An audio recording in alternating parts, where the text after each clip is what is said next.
Running a Fever, episode 110, the Glycemic Index and the 3 Oatmeals. Welcome to another Monday special of Running a Fever. My name is Michael Davis. I love my life so much that I want to make it last as long as possible. I'm doing that through the study of fitness, medicine, and diet. And if you love your life as well, or you want to, then come on along. We'll get there together. The Glycemic Index. Now, what is the Glycemic Index and why do we care about it? I'm going to abbreviate that GI maybe. It's a ranking of carbohydrates on a scale from 0 to 100 according to the extent to which they raise blood sugar, also known as glucose levels, after eating. This is also called glycemia, which is the amount of blood sugar that you have.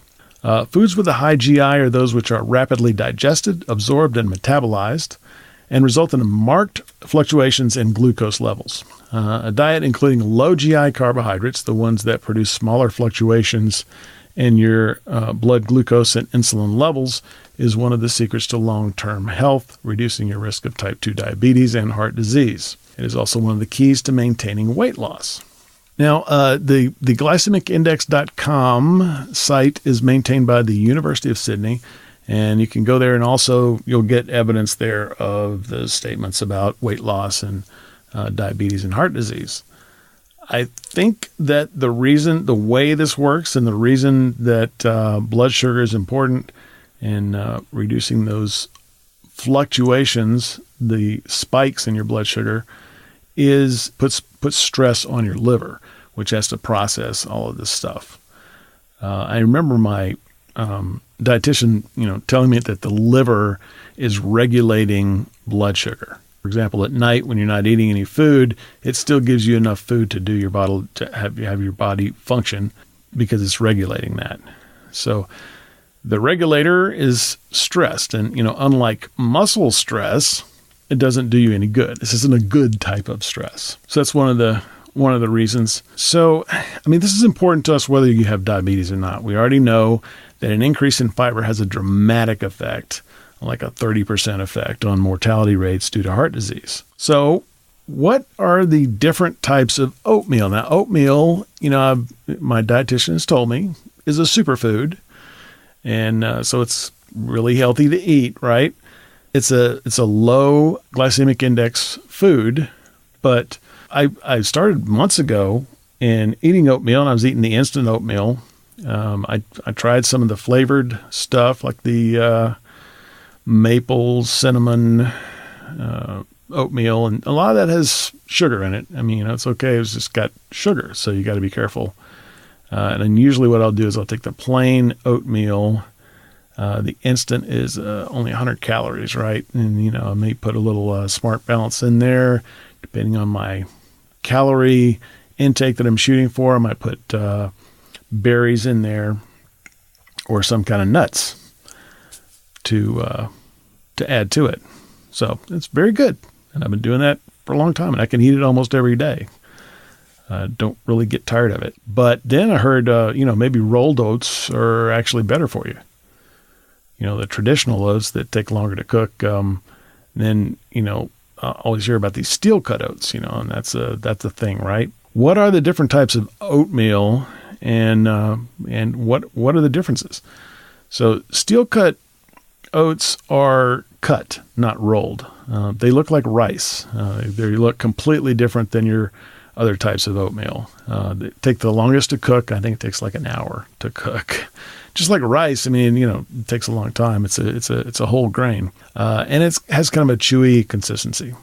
Old-fashioned or rolled oats are steamed and rolled flat, so they look like little ovals, and they cook quicker than steel-cut oats, and not quite as quick as quick or instant oats, which are pre-cooked, dried, then rolled.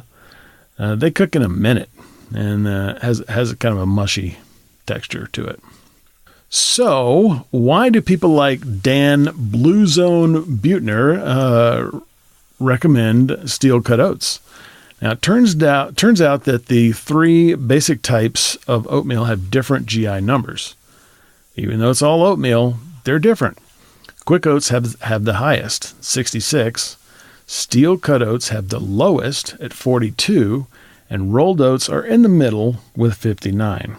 So, if you want the lowest GI and, the best benefits of all these, glycemic index factors like, weight loss and diabetes and preventing heart disease, then you want to go with the steel cut oats, right?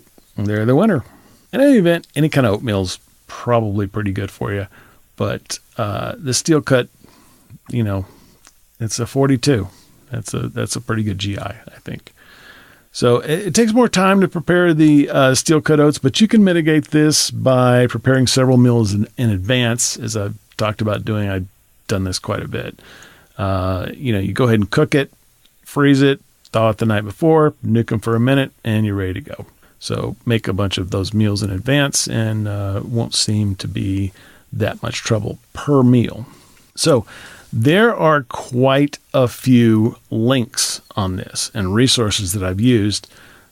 Mayo Clinic and Sydney University, that glycemicindex.com. There are also some other references to the subjects that we're talking about today. So look on the website, runningfever.com, and read that post to get the links.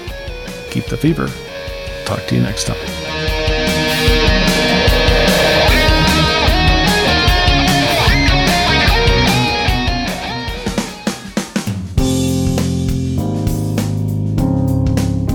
This is the Padua Podcast Network. PaduaMedia.com.